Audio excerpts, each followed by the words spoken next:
Welcome back to Selling on Giants. I'm your host, Mr. Will, and this week we are coming out of Prime Day with a much clearer picture of where the market is heading. The headline looks strong. Prime Day beat expectations.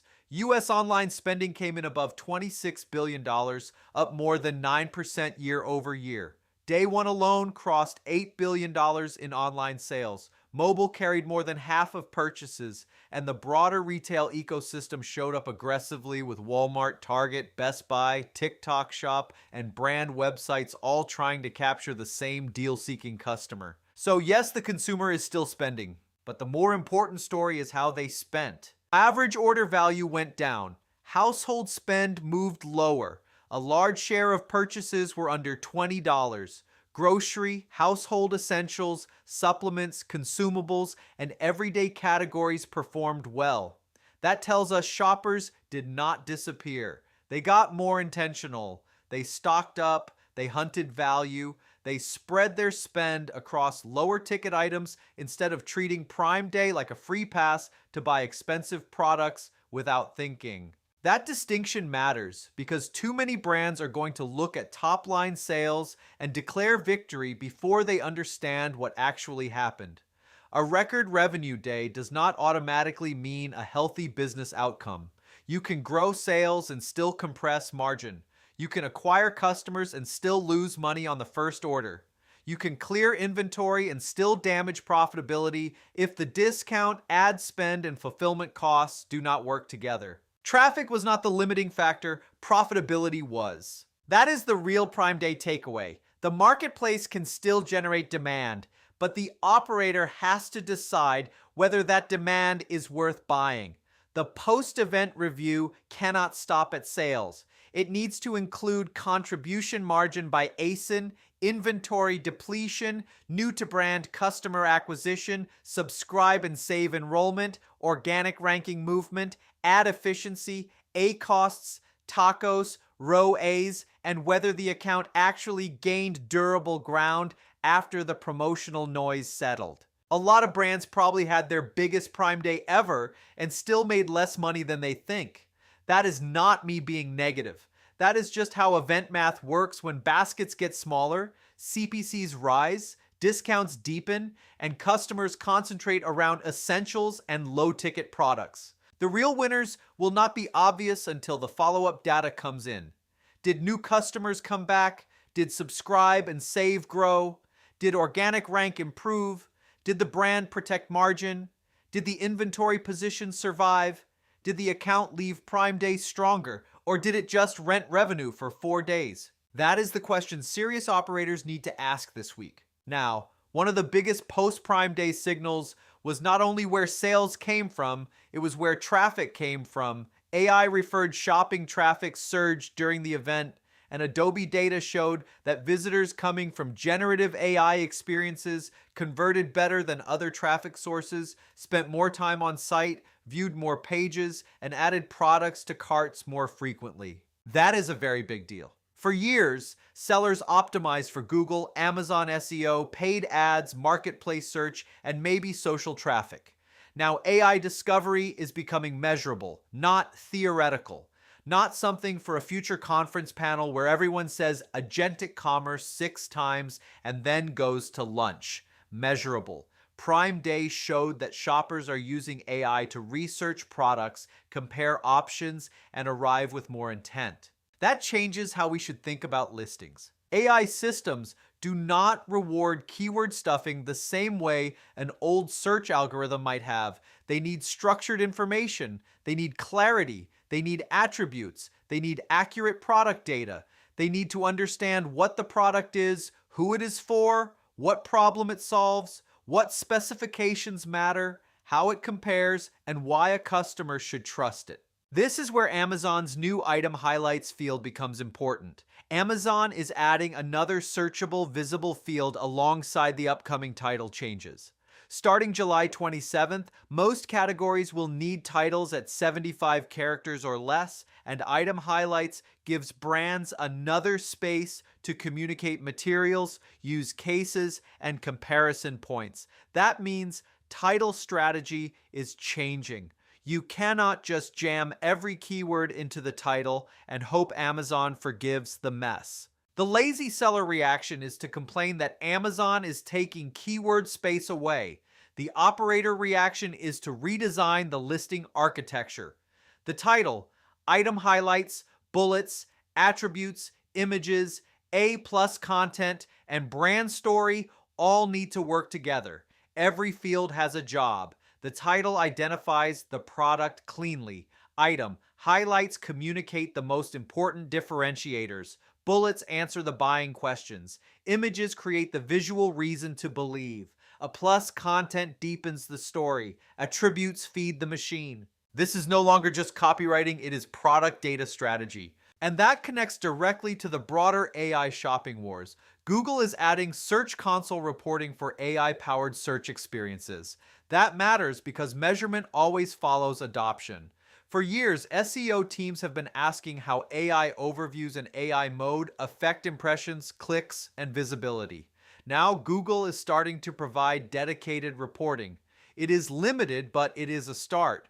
And when Google gives brands visibility into AI search performance, that tells us AI search is not a side experiment.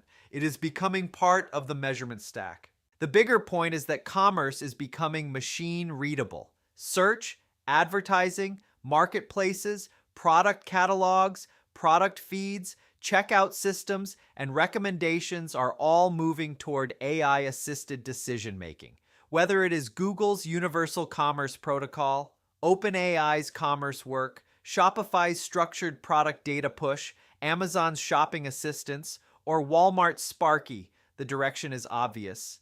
AI needs clean product information to make decisions. That means product catalogs are becoming strategic infrastructure, not back-office admin, not something an intern fixes when the upload breaks. Infrastructure. If your product data is messy, your AI visibility will be messy. If your attributes are incomplete, your recommendations will be weaker. If your reviews do not support your claims, the machine has less reason to trust you. If your product pages are vague, the customer and the agent both have to work harder. That is bad retail. Now, Amazon also made a very practical operational change that seller-fulfilled brands need to pay attention to. Amazon's new handling time requirement for seller-fulfilled products took effect June 29th. Sellers now need accurate SKU-level handling times, either through automated handling time or manual SKU settings. If Amazon determines your handling times are inaccurate, it can use historical performance to adjust them. This sounds like a small operations update. It is not. Handling time affects delivery promises, conversion, buy box competitiveness, and seller-fulfilled Prime performance. If your settings are padded, outdated, or inconsistent with what the warehouse actually does, Amazon is going to close that gap. The platform wants delivery promises that reflect reality, not seller optimism. For FBM sellers, this week should include a handling time audit. Review every seller-fulfilled SKU. Check warehouse cutoffs, weekend operations, shipping templates, staffing, and the actual time it takes to get orders out the door. Do not let Amazon make assumptions based on old shipping behavior because your internal settings were sloppy. Amazon is rewarding operational consistency. That should not surprise anyone at this point. The same idea applies to compliance. The Informed Consumers Act is no longer background paperwork. High-volume sellers need to keep identity, business, bank, tax, and certification information current. If information is not maintained, sellers can face account deactivation. Most account problems are not dramatic. They are boring. Missed verification, old business addresses, bank information that does not match, outdated tax records, a certification request that sat in someone's inbox. Sellers like to imagine suspensions happen because of some big policy event, but plenty of pain comes from administrative failure. This is why account health is an operating process, not a one-time setup task. Log in, review the information, make sure the business records are current, complete outstanding verification requests before they turn into enforcement. Nobody wants to lose account access because the company treated compliance like filing cabinet work. Now let's move to Walmart, because Walmart had one of the biggest retail media stories of the week. Walmart announced plans to acquire Vibe.co, a self service connected TV advertising platform designed to simplify streaming advertising for small and mid sized advertisers. This matters because Walmart is not just building a marketplace, Walmart is building an advertising platform. Amazon has spent years expanding DSP, Prime Video advertising, sponsored ads, and full funnel retail media. Walmart is responding with Walmart Connect, Vizio, first party shopper data, closed loop measurement, and now Vibe's self service CTV technology. The signal is pretty clear: retail media is moving beyond sponsored search. For marketplace sellers, the important part is access. Connected TV has historically been difficult for mid market brands. High minimums, fragmented buying platforms, creative requirements, measurement issues, and agency complexity kept a lot of brands out. If Walmart can make CTV more accessible through self service tools and tie exposure back to Walmart sales, that changes the upper funnel conversation. Sponsored products still matter. Search still drives the bulk of marketplace conversion, but Walmart is building the infrastructure to influence shoppers before they ever search on Walmart.com. That is the difference between advertising inside a marketplace and building a full funnel media ecosystem. This also connects to Walmart's Sparky AI assistant showing up in live shopping. Walmart integrated Sparky into a live shopping experience during Walmart deals, using AI to help shoppers discover products during the broadcast. Walmart has already described Sparky as an AI shopping assistant that helps customers find products, synthesize reviews, and make more confident purchase decisions. Search is changing. The customer does not always want a list of products anymore. Sometimes the customer wants help deciding. They ask, "What should I buy? What is best for this occasion? What works for this use case? What do other customers say?" That makes AI the merchandising layer. For sellers, the takeaway is the same whether we are talking about Amazon, Google, Shopify, or Walmart. Product data matters. Titles matter. Attributes matter. Images matter. Reviews matter. Product descriptions matter. AI cannot recommend what it does not fully understand. Walmart is also maturing operationally. Beginning June 30th, Walmart Fulfillment Services introduces long-term storage fees for aging inventory, with higher fees for items stored more than 450 days. This brings Walmart closer to the FBA model, where slow-moving inventory becomes expensive warehouse space. That is a good thing for the platform and a wake-up call for sellers. As Walmart Marketplace grows, Walmart needs healthier inventory inside its fulfillment network. Dead inventory takes space from products that can turn.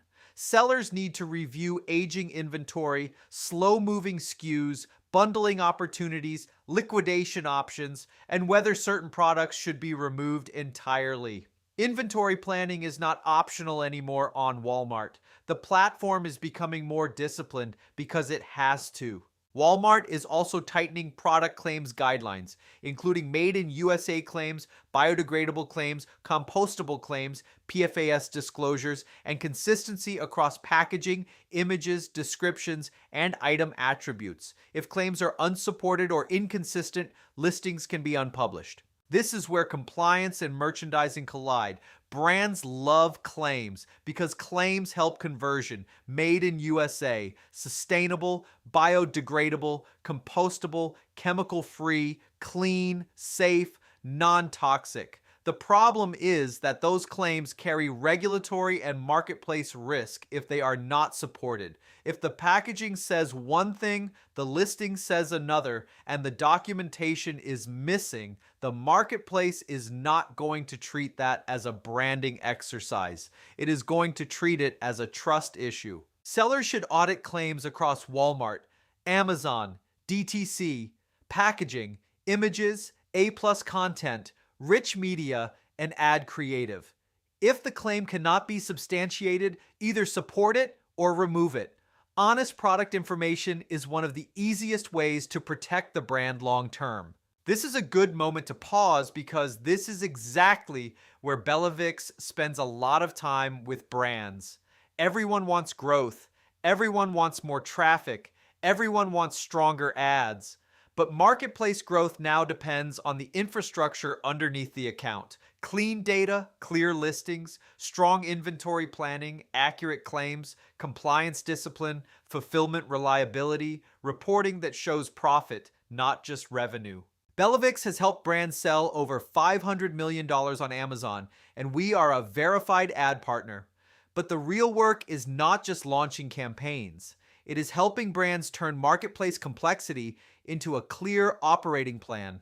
When Amazon changes listing structure, when Walmart tightens claims, when AI starts influencing discovery, when retail media moves into CTV, the question is not, what is the headline? The question is, what do we actually do inside the account? If your team is trying to scale across Amazon, Walmart, and broader marketplaces, and the complexity is starting to outrun the structure underneath it, visit BellaVix.com.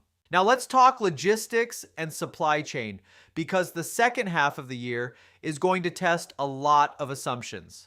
FedEx reported stronger than expected fourth quarter results, with revenue around $25 billion and healthy parcel demand. That is useful signal for e-commerce operators because parcel carriers give us an early read on shipping volume and fulfillment pressure. The good news is that demand still looks healthy. The more complicated news is that carrier margins remain under pressure, and when transportation costs rise, they usually find their way downstream. Fuel surcharges, peak surcharges, residential delivery fees, general rate increases, packaging costs, and fulfillment fees all eventually show up in the seller's economics. If you are forecasting holiday profitability, do not only model product costs and ad spend, model shipping inflation, review carrier contracts, package weight, packaging dimensions, fulfillment methods, zone exposure, and channel level shipping costs. Small improvements in packaging and carrier mix can protect margin later. Waiting until Q4 surcharges arrive is not strategy, it is surprise management. Trade policy is another area sellers need to watch. The U.S. Trade Representative is moving forward with proposed Section 301 tariff actions tied to forced labor enforcement, with public hearings beginning July 7th. No final action has been announced, but the proposal covers a broad set of economies and potential tariff rates that could affect sourcing beyond the usual China discussion. This is important because a lot of brands spent the last few years diversifying away from China and assumed that solved the tariff problem. The next phase may be more complicated. It is not just country of origin anymore.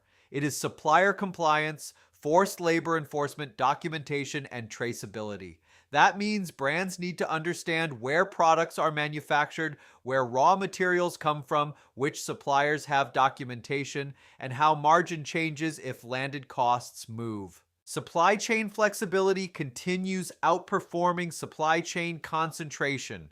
The brands with clean documentation, diversified options, and better landed cost visibility will be able to respond faster. Amazon's India investment also fits this broader infrastructure story. Amazon announced an additional $13 billion to expand AI and cloud infrastructure in India, building on previously announced investment. Amazon also continues expanding fulfillment centers and delivery stations in the country. The obvious headline is cloud and AI. The marketplace operator should also watch the long-term sourcing and cross-border implications. India is becoming more important to Amazon's global ecosystem. More suppliers, more sellers, more logistics investment, more exports, more AI infrastructure, more competition. That does not mean everyone needs to run to India tomorrow. It means sourcing strategy needs to stay open. The next decade of marketplace competition will not come from one geography. It will come from a more distributed supplier base, better logistics networks, and more sellers using infrastructure that used to be harder to access. Now let's bring it back to the consumer because the post-Prime Day picture lines up with McKinsey's broader consumer research. Consumers are still spending, but they are more intentional. Confidence may have improved modestly, but shoppers are still value conscious, still comparing more, still prioritizing trusted brands, and still balancing affordability with convenience. That explains why Prime Day sales were strong while average order size declined. Shoppers showed up, they bought, but they bought carefully.